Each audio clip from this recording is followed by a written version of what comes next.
Alright folks, in typical fashion this might be another one of those long videos, so I'll have to apologize for that ahead of time. This isn't going to be just a normal update about where I am with the MSC exosomes. It's going to be a little bit about everything. One of the benefits of having a spinal cord injury, yes, I did say a benefit, is that you can expand on the effect of our daily lifestyles, whether it be diet or sleep or exercise, motion, all that. How it affects me the next day is the same way that it affects people, but long term. So one of the big things that I've kind of been doing a lot is watching Joe Rogan's podcast. Some people may think that's kind of corny and weird, but it genuinely is one of the best places for long form discussion to talk about some of the most complex issues in the world, such as sleep. In the info of this post, I've got a list of all the Joe Rogan podcasts and the different things that I'm using to kind of research these topics. This concept of sleep has completely bewildered me for God knows how long. As of lately, I haven't been sleeping very well. You know, I've been on a lot of medication, a lot of Lyrica, Baclofen. I've been smoking medical marijuana every day to stop the spasms and nerve pain. Eating not shitty food, but probably not the best diet, or eating too late. So by the time I get to bed and wake up in the morning, my body's destroyed. I mean, it's literally two different humans. If you go from a night where I got good sleep and everything was good, my body feels amazing. Like right now, I can't even describe to you what it feels like not to be in pain or spasming or whatever else. The body's relaxed. I woke up clear-headed. I was dreaming last night. These are all things that occurred because I changed up some things in my lifestyle, and I've been experimenting with it kind of back and forward. As far as sleep goes, you should not be getting less than 7 hours of sleep, and realistically, anywhere from 7 to 9 is your optimal area. For years, back before I had my accident, I was a motion person. I like to move. I don't like being sedentary and sitting in one spot. I was a commercial diver out in the Gulf of Mexico, working 200 feet underwater, 14, 18-hour days, 7 days a week, months at a time, getting 4 hours of sleep, and I operated fine. I'm like, it's not going to be bad for me. What's the worst that could happen? Living in Colorado in the mountains, backcountry skiing or snowboarding every day, moving out to Australia, getting into cliff jumping and skydiving license and deep sea or spearfishing and hiking and trekking and all this stuff. I was always moving, but sleep was never my concern. I always kind of just assumed that I was good with 4 hours of sleep and, off you go.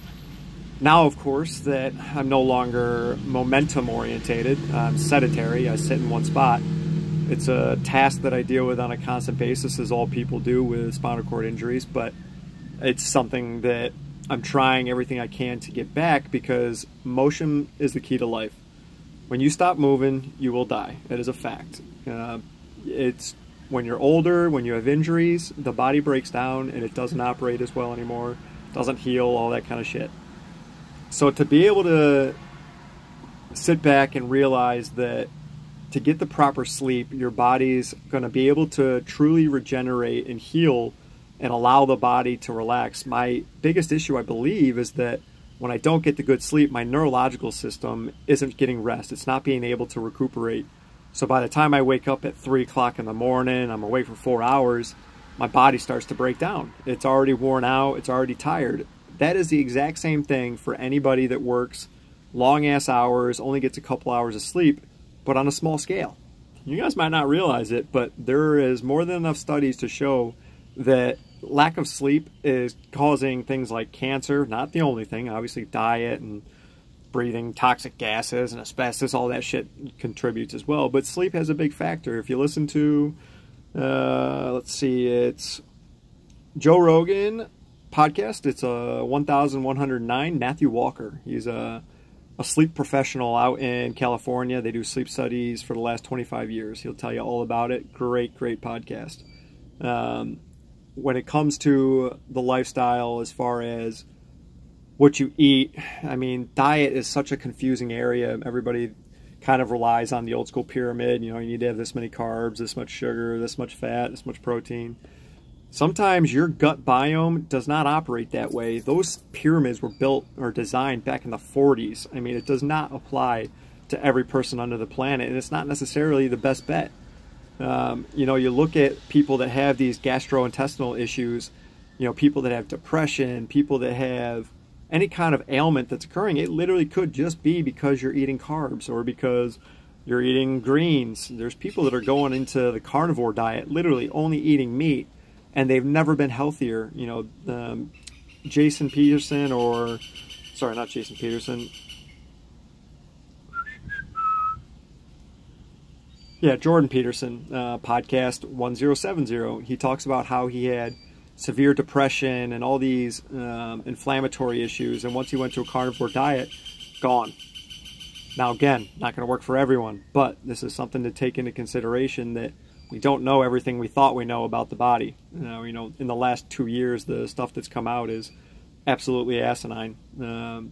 So I highly recommend go through, listen to some of these podcasts, really sit down and take in what they're saying and think outside the box a little bit. It's one of those things that it's going to be 2 hours out of your day, but I truly think it will benefit you for the rest of your life. I know it has for me.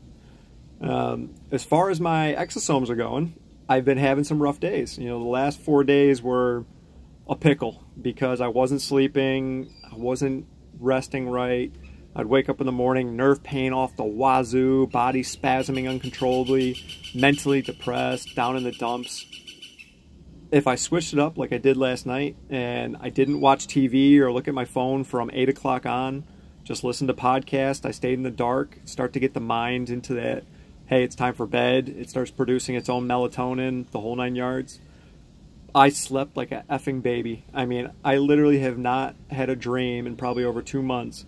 Last night I was dreaming about Game of Thrones and cheese curds were growing on my hands. I mean, it was all kinds of weird, but it felt amazing to wake up and be this relaxed and this positive just from sleep or just from what I was eating. I don't know yet. I'm still trying to figure all this out, but my goal is to kind of use my body as an experiment to figure out what these things have, what effect these things have on the body, not just spinal cord injury, but above and beyond.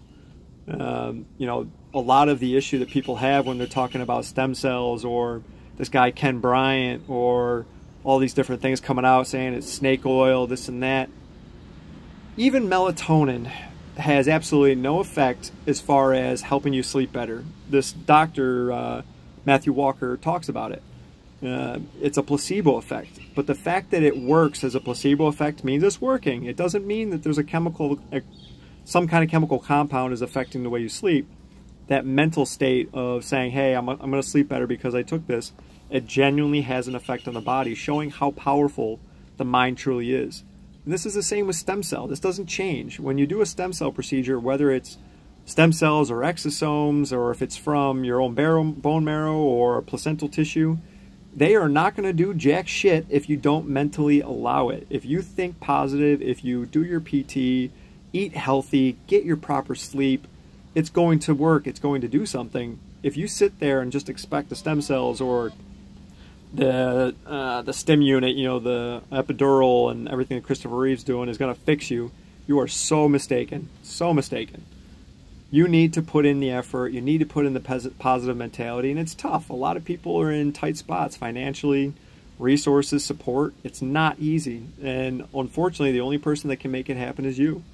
And I know that's not what everybody wants to hear, but it is what it is. You know, I've been fortunate throughout my life to have genuinely fucked myself over so many times, and not anybody else doing it, but myself. I put myself through these things.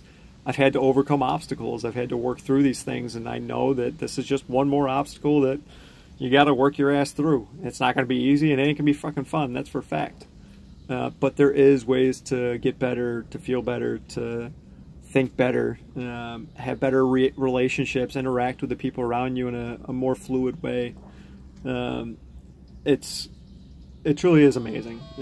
And real quick, while I think about it, what I want to kind of describe is a couple people keep asking me about the difference between exosomes and stem cells. Stem cells produce exosomes. So if you go to Panama or you go to California or Bangkok and they take stem cells from your bone marrow, your fat, or placental tissue and they inject it into your neck, those stem cells are then excreting exosomes. The exosomes are what actually do the work. They carry the information, the commands, everything that goes along with the progress that you see from doing a stem cell procedure.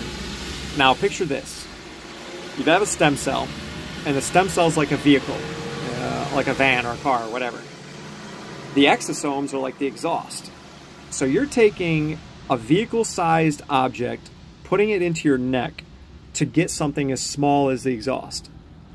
That's a lot of volume. You know, now you got to put 10, 20, 30 of these vehicles in your neck. It takes up a lot of room, so you've got to do a lot of injections, extract a lot of bone marrow. This whole idea of getting as much in there as possible is absolutely true. You want a very high quantity of good quality stem cell product. The exosomes is like they're taking the vehicles and letting them run in an office or a laboratory. They collect the exhaust, they condense it down, concentrate it, and then they inject it. So now you're not getting this big useless vehicle that after about a month of being in whatever area they injected it to, the body's going to naturally carry it throughout your system and then out of the body anyways. These exosomes get used up like fuel very rapidly, which is why I believe I've seen such a rapid change, along with some of the other people that have done it. There's been pretty relatively rapid change in comparison to your normal timeline for doing your general stem cells. Now, you can do the research, you can look into it, and you will see that most cells in our body create exosomes to carry on information to the next cell. So the exosome's not new technology, but it's a new application the way we're using it. These exosomes are good for everything, just as stem cells are, but the exosomes are significantly smaller, so stem cells cannot be used for autism. The problem with autism is you've got the blood-brain barrier. You can't get it through. Exosomes are a 50th the size of a stem cell. It's not a cell, it's an excretion, so it's actually able to pass through the blood-brain barrier, and then Dr. Spiel is currently using it to treat this girl who's 7 years old with severe autism, and she is a completely different person now. Don't take my word for it. He's got the research on the website, but the exosomes have a lot more potential in the fact that they're non-immune triggering cells or not organism, but an object that you're putting in your body. They're able to bypass the blood-brain barrier. You know, they're very cost-effective. It's very cheap to get this in comparison to go to Panama and Bangkok and everywhere else. So for me, again, it's a justified move because it is relatively cheaper, low risk, and it has a pretty wild effect on a whole range of different things. Autism, strokes, shoulder injuries, shoulder tears, regulating your circulation, your cholesterol, the whole 9 yards. I know this is a long video again, but please genuinely do look at these podcasts. You know, they're a beautiful, beautiful resource. You know, they're comparing what they're doing or able to do by getting the true depth of information out there without having a filter. You know, when you look at news, whether it's real news or fake news, it's filtered. They're playing what they want to play. They're showing you what they want to show you. This is unimpeded conversation between 2 individuals or 3 individuals and fully discussing every single niche of the topic. It's unheard of. You've never seen this in history. So take advantage of it. Really do sit down and learn some things. I'm a whole different person now. I'm still a pain in the ass, but it is amazing what I've learned. And I would love to share it with everybody because it's so, so beneficial and important that we realize these things. I think I'm going to end it there. I don't